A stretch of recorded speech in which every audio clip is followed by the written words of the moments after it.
now it's not really so much about followers, I feel, but I know what you mean, because it's such an easy benchmark for people to focus on, to not get in their heads about it. There's this hardship, this component when you're emotionally attached to something, or you create something that you put your heart into.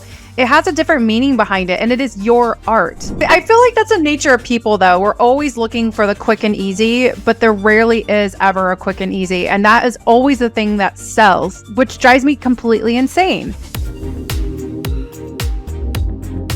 Welcome back, everyone, to the Successful Stylist Academy podcast. I'm your host, Ambrosia Carey, and thank you so much for hanging out. We have another story we're going to be telling, and I can't wait to unravel this one because I met this gal like years ago. It's Samantha Smith, known as Bottle Blonde 76, and she has been killing it on the Instagram platform for years.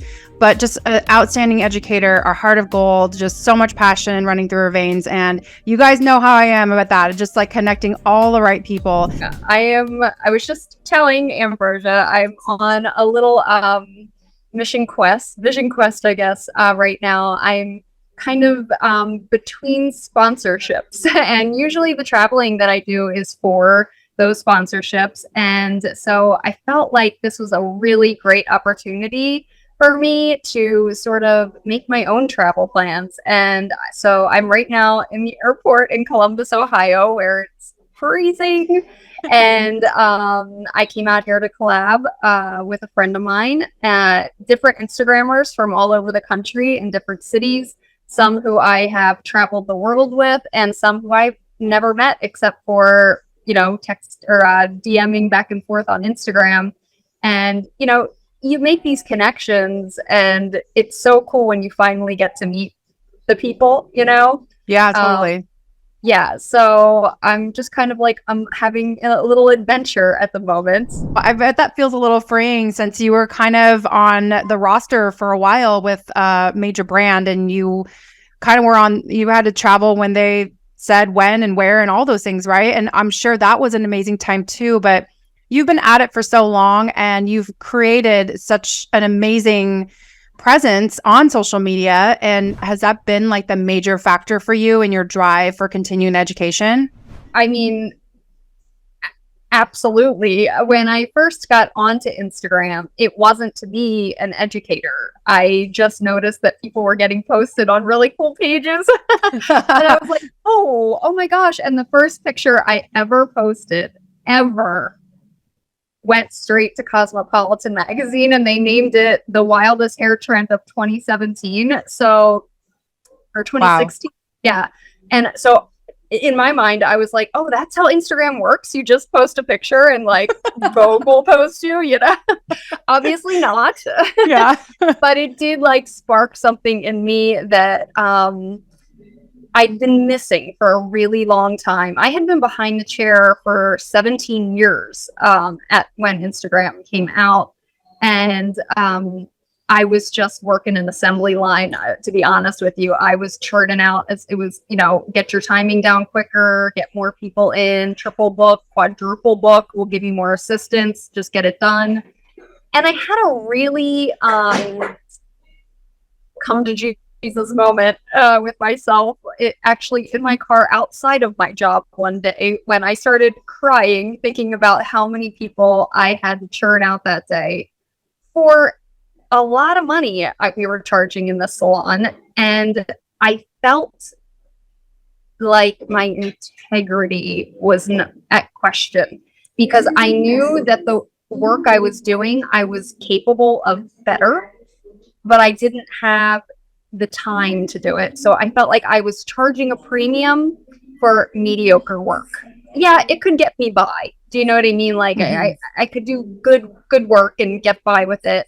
But I knew that if I had the time and the vision and the not the stress of the next person staring at you like it's my turn, you're running over, that kind of thing, that I would just feel more like I did when I got into the industry. Like that fire would kind of come back and really push my creativity as opposed to pushing my paycheck. Not that it's the owner's fault. I'm an owner. I want people to make money. But it was sort of just that feeling of I've got to be the best, But in that world, the best meant you made the most money in the salon. It didn't mean you were doing the best hair in the salon. And I wanted to do the best hair. So Oh my gosh. I know that game, girl, man. I have a very similar background. It really resonates with me. I know that might have been like more of an old school system, but there's still people doing it that way. And it's not that it doesn't work for everyone. I mean, some people love that. There's a lot of like that foundational stuff that people thrive on too. But you're right. It kind of kills integrity of your creative side. And then that assembly line that you're talking about, it kind of almost feels like cattle, like you're just like burn and turn. And at some point, like it does inflict with other things. Yeah. And I'm 46 years old. I came up in the time of like, you hustle. Yeah. There was no self-care. There was no family time. It was like, you come in early, you stay late, you squeeze people in, even though that meant you were doing shoddier work. So it just, like after 17 years, it just wore on me. And I kept looking for a different path. I even had an agent at one point who was getting me editorial work, but assisting in Miami for like, I did a Victoria's Secret shoot. I had done some stuff with Express. But I realized at that point too that I would think I was like 37, 38 at the time. And I realized to get to be head stylist on something like that, I needed to start long ago. And I would, as an assistant in editorial, I'm sure you've done it. It's very satisfying as far as the education that you get from it, but it does not pay the bills. Oh, I know. It's kind of crazy, actually. Hours. I mean, I remember just being in this mansion in Miami and like they needed the lighting of 1 a.m. I'm like, what? Can't we just like recreate that? This is like the digital age. But I was just like falling asleep on set. And immediately after that is when I noticed what was going on Instagram, and it had just kind of come around, and it wasn't so saturated.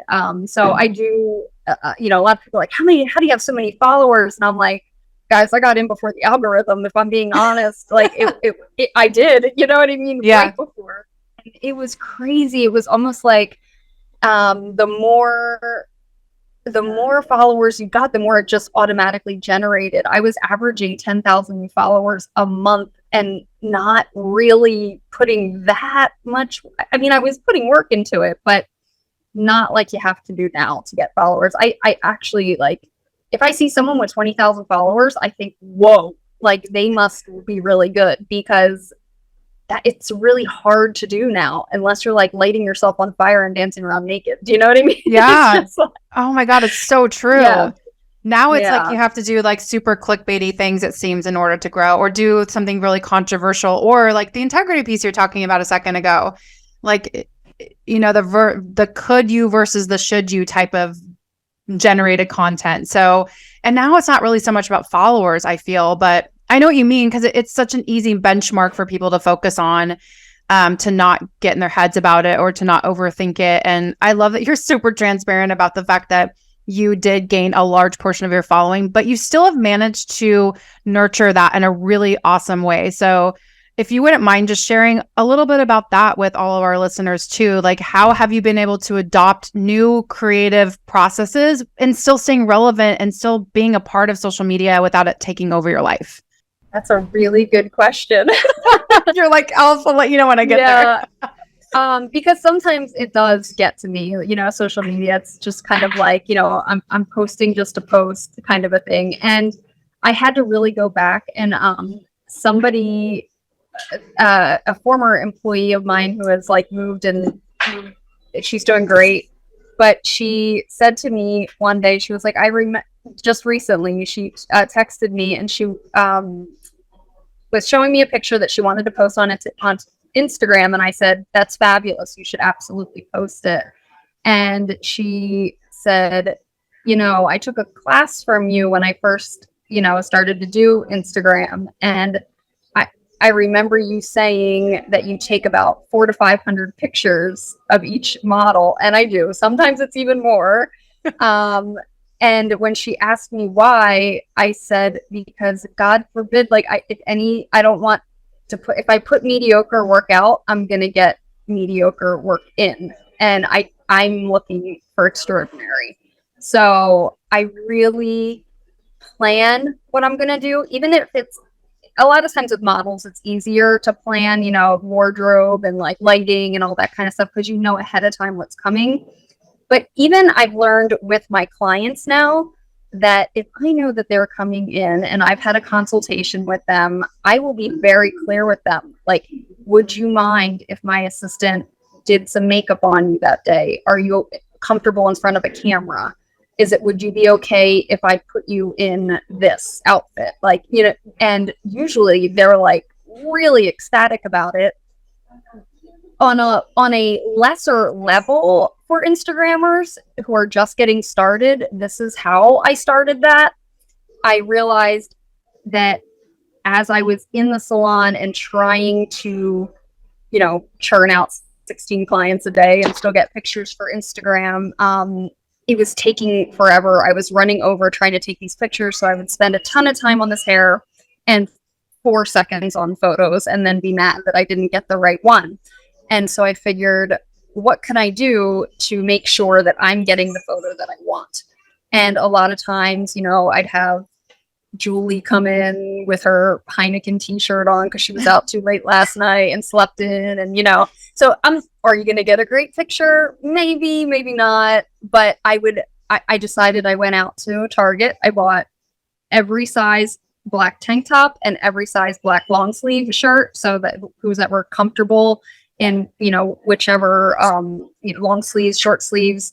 And I got a little kit just of like mascara, blush, and a few different shades of lipstick, just so that like I knew that at the end, or even while they were processing, like, could you go in and like, do you mind changing into this so that I can get a picture at the end without having to try to like put a cape on you and hide, whatever it says on your shirt, or, if it's sometimes they're just not feeling it because they didn't put their makeup on. They just rolled in to have their hair done.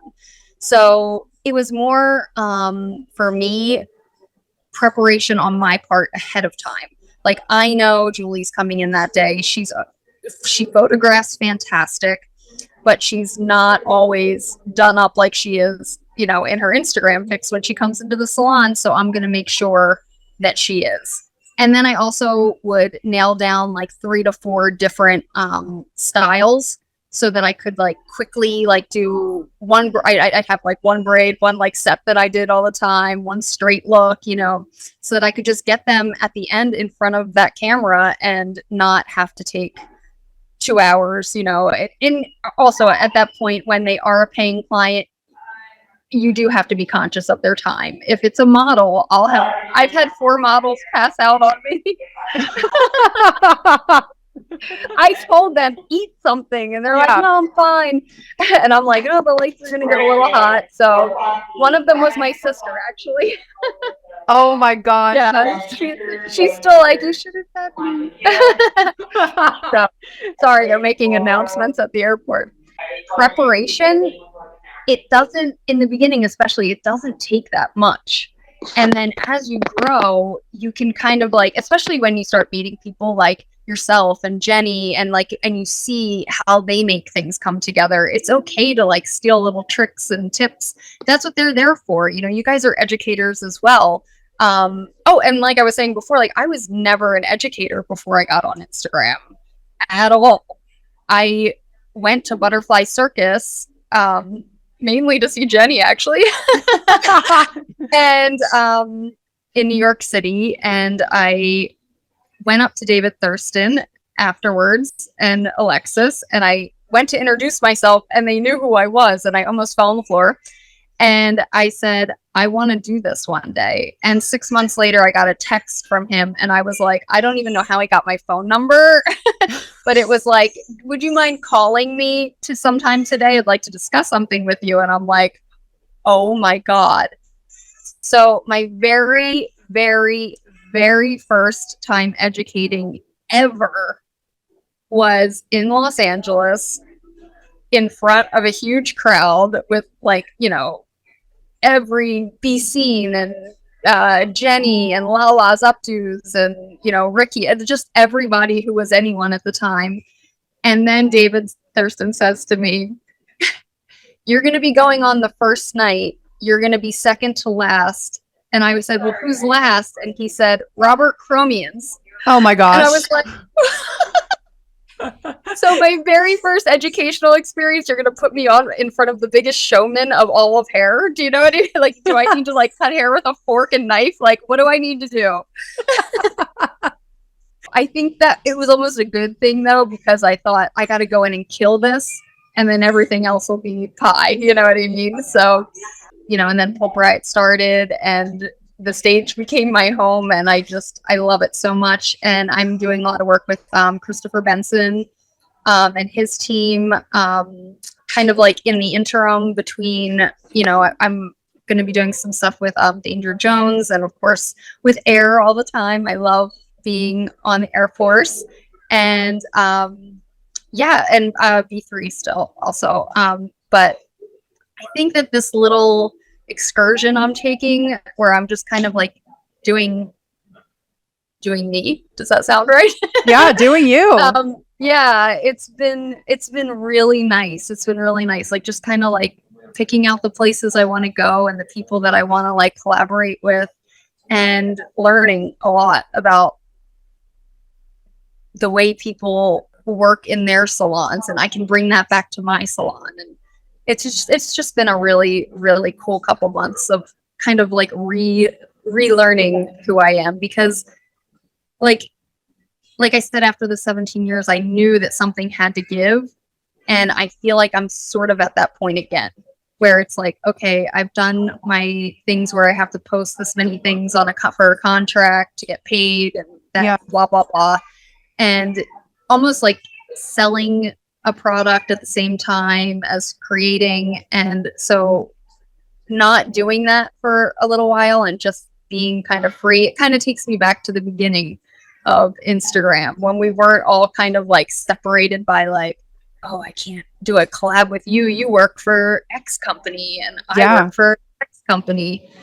But before that, it was a free for all. Like we were just all collabing with each other and all having parties together. And, you know, then it just, not that it got weird. It's great opportunities for everybody and everybody, you know, got their moment. And it's just been such a cool thing. I personally, I'm a fan of social media. It's been more good to me than it has been bad. And I don't want to say like a trick to it, but it's almost like, where is that fine line between being yourself and TMI and like, you know, or are you going to offend anyone, especially in the time that we're living in? So it's very, I run my pictures and what I'm going to say past a lot of people first now before I put it up there, just to make sure that, you know, I'm 46 and like, if sometimes I hear things like from my staff are 20 and 21 and I'm like, oh, you can't say that anymore. Like, I didn't even know it was a thing, you know? And so I really try to like run things by everyone, a couple people that I trust first beforehand to see, just to make sure that like, it's going to be, it's not going to hurt anyone or offend anyone, just kind of bring inspiration to them. I remember I did like a checkerboard hair, like before it was really like kind of a thing, and Behind the Chair posted it. This has to be like 7 years ago.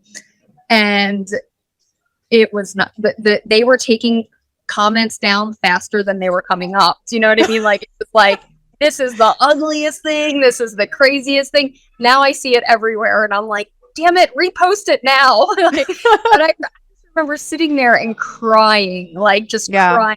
Why are they so mean? I think it looks good. And it's kind of like, everything's subjective, you know, and it was an expression of myself at the time. And I kind of look back and, you know, Kevin, who runs the social for Behind the Chair, I remember writing to him at the time and saying, I'm so sorry that you have to keep monitoring this picture. I apologize. If you want to take it down, you can. He was like, oh, girl, people are silly. And I was just like, that's such a good, yeah.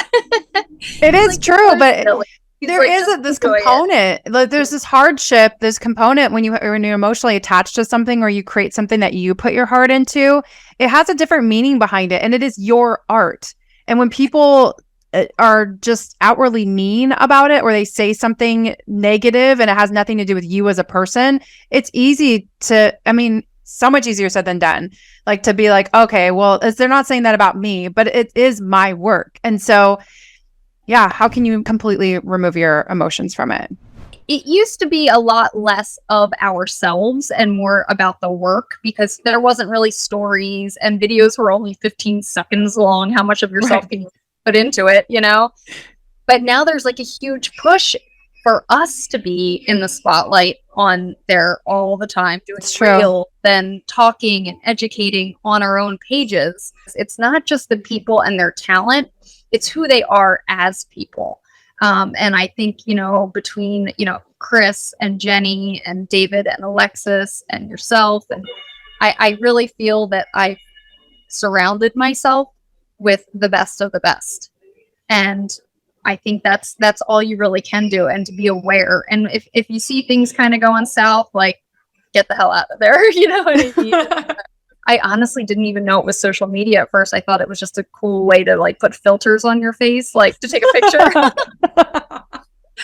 I'm like, what is this pound sign? And my ex-husband was like, that's a hashtag. I'm like, oh, that's how that works. Okay. I didn't get that either in the beginning. I was like, I don't understand. What is a hashtag and why do you have to put pound? Yeah. That's so funny. We're having such a boomer conversation. Yes. Oh, yeah, we are. So, okay. So you had this moment. You're like, okay, something has to give.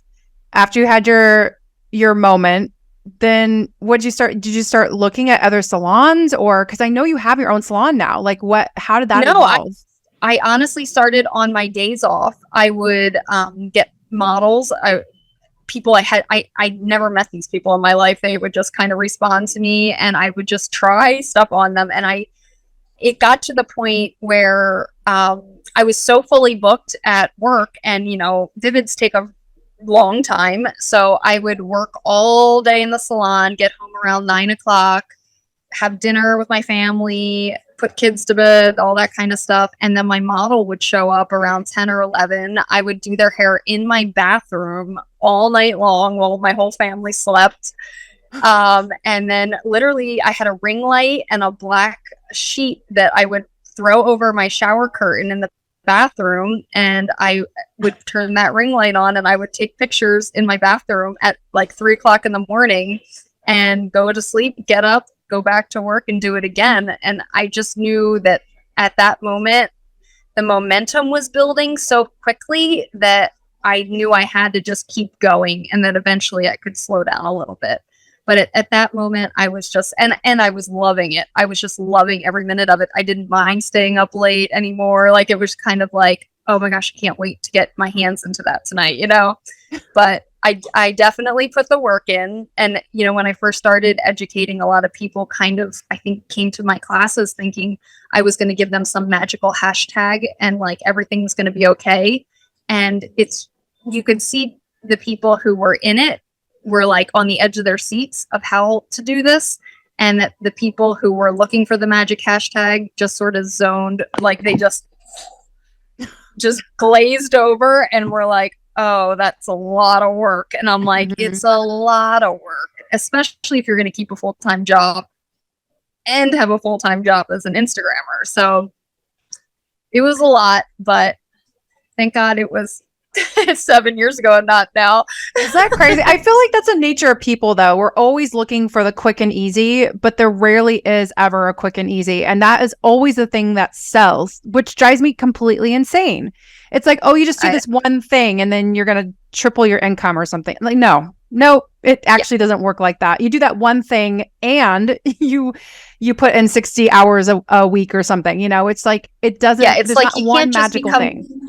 You can't just become good at doing transitions on TikTok and suddenly go viral. Do you know what I mean? It's like, There's more to it. There's a lot more to it. That's crazy. We need to remind ourselves that this is it. This is our one-time go-around, as far as we know, as far as I know. And I think what drives me is the fear of not doing all the things that I want to do. The possibilities are just so endless, and I just want everyone to be excited about that. I really do. Yeah. And if you don't think that's possible, guys, then hang out with people who do, because if you got the right people in your corner, they will elevate you and they will help you, guide you when you're feeling not so great, or when you're feeling like it's not possible. Like, trust me, I just hearing from people like Sam and all the guests that we've had on the podcast so far, like, I feel like that's the one main thing, is that you hang out with people who elevate you and encourage you, and the people that like throw out the bad noise and close it off, and you don't give energy to that and you don't listen to that. Don't forget to dream big, set goals, and take action, guys. We will see you next week.